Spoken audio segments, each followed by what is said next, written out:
Welcome to Cooking Like a Pro. I'm your host, Alan D'Amato. We're a show that gives you the working cook's perspective. We like to call ourselves kitchen rats or grunts, but we're the people that make your meals when you eat out. So watch it. Today, we'll be making the perfect margherita. And what this is simply is a very thin crust cheese pizza. For those of you unfamiliar with my show, we have some goals. I'd like to help you improve the quality of your product, help you alter recipes for your own nutritional needs and convenience, help you save time and money, and hopefully eliminate any cliches or misconceptions you might have about food. And making your own pizza is a huge money saver. In fact, if you're buying 2 large one-topping pizzas a week, you could easily save $1,000 over the course of a year. And that's not including entertaining possibilities. Throwing pizza parties is very cheap. You get your friends to bring the expensive imported beers, and you're the big hero. Now, I hate giving that secret away, but that's the price you pay for keeping it real, and that's what we do here on Cooking Like a Pro. The first thing we're going to do today is make some dough, so I need to talk to you about yeast. And with yeast, you have the good, the bad, and the better. The good, and what you're going to use most often, is your quick rise yeast. It can be added dry directly to your dough. You can bloom it ahead of time in warm water to speed up the process. It's easy to find. It has a great shelf life. Another alternative is your regular active dry yeast. Now, this must be bloomed in warm water. Requires a good bit of babysitting. It's basically an all-around inferior product for those of you who like to work with such a thing. I don't. Now, you're better, and what the French swear by is the cake yeast. It's very hard to find. In fact, I combed my neighborhood yesterday and I couldn't locate any, but luckily I have ½ ounce left of this 2-ounce brick, which is just what I'll need for my recipe today. It's expired a week ago, and a lot of times if you do find it in the store, it's already expired. But I did work with this a couple days ago. It has some life left in it. I enjoy living on the edge, so I'm going to go for it.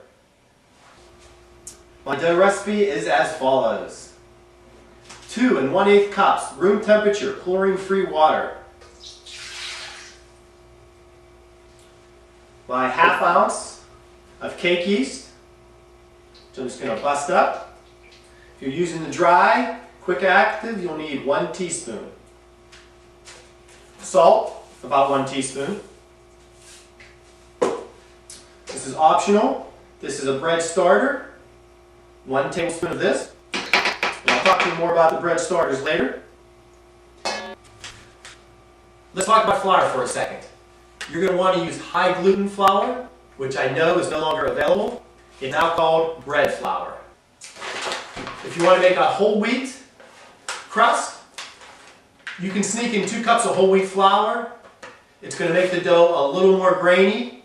I don't recommend it for the perfect margherita because you want this dough to be as elastic as possible. We want to stretch this dough extremely thin.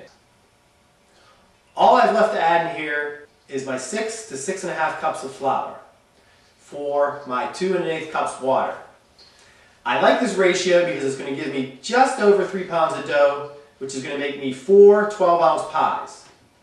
If you wanted to make more dough because you like a thicker crust or you want to make focaccia bread or loaf bread, you can easily double this recipe without adding any additional yeast. So first I'm going to add 2 cups of the whole wheat.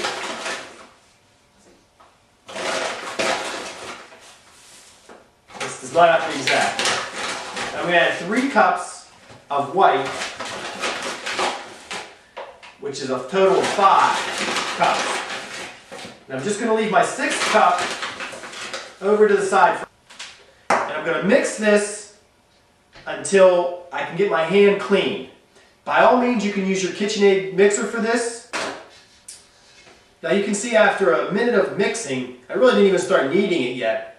I have a relatively clean ball of dough. It's very sticky still. Comes off my hands. And I know you're supposed to weigh the flour ahead of time. I cheat. I weigh it as I go. When I get over 3 pounds, I know I'm home free. I'll stick it on the scale for now. I got 2 pounds, 14 ounces. I know I have a ways to go. And this is when the workout starts. I'm going to have to knead this for about 5 to 10 minutes and slowly add the rest of my flour. Now if you don't have a scale, don't worry about it. You're going to need to get the feel of this dough sooner or later. When you go to roll it out and it's too pourable, you know you didn't add enough flour. So I'm going to dump, and like I say, I'm going to be here for about 5-10 minutes. I've learned to use my left arm for this. Save the right, my strong arm for other things.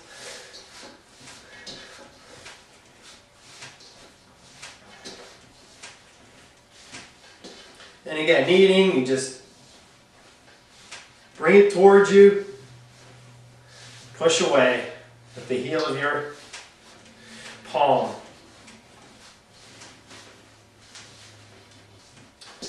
Now remember to slowly add your flour. As the dough gets sticky, you can sprinkle a little more on top and knead it in. Doesn't look like I'm going to need 6 cups of flour here today. I'm already at 3 pounds exactly. And I still have about a half a cup here. I'll probably be able to sneak maybe a quarter more cup in. Get maybe 3 pounds, 2 ounces of dough. That's probably because I used whole wheat flour, or perhaps I have no idea what I'm talking about.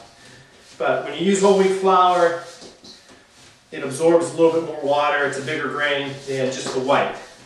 But like I said, the important part is the weight and the feel. Not too sticky, but you want it elastic. And I'm going to stick it on the scale right now. I got 3 pounds and a half ounce right now. It may seem like it's never going to stop absorbing more flour. It's going to continue to get sticky the more you knead it. Eventually you got to call it quits, and since I'm over 3 pounds, I'm going to call this dough done. It's got a nice sheen. It's nice and elastic. So the next thing I'm going to want to do is cover this. You can use saran wrap, which works well. I like to use just a damp towel. And I'm going to cover it loosely with the damp towel. You want to prevent any crust from forming on this, because if you get just a little bit of a crust, you may be able to knead it back in and rehydrate it, but if you get a thick, hard crust on it, you're going to have to take your losses, tear it off, throw it away. So now, I need to find a warm, moist spot. And for this, I'm going to go to my oven. Okay, now for the first rising, we want to get our dough to double. And this is dependent on how much temperature I add at this point. I started with room temperature water on purpose. This gives me more control over the temperature of my dough. I could set this in my refrigerator. It could take up to a week to double. I could set this out at room temperature. It may take 12 to 24 hours to double. But since I'm making pizza, I want to get this going right away. I'm going to throw it in my oven, which I had on for just a minute, and then I shut off. And I'm also going to add a pan of boiling water to the bottom.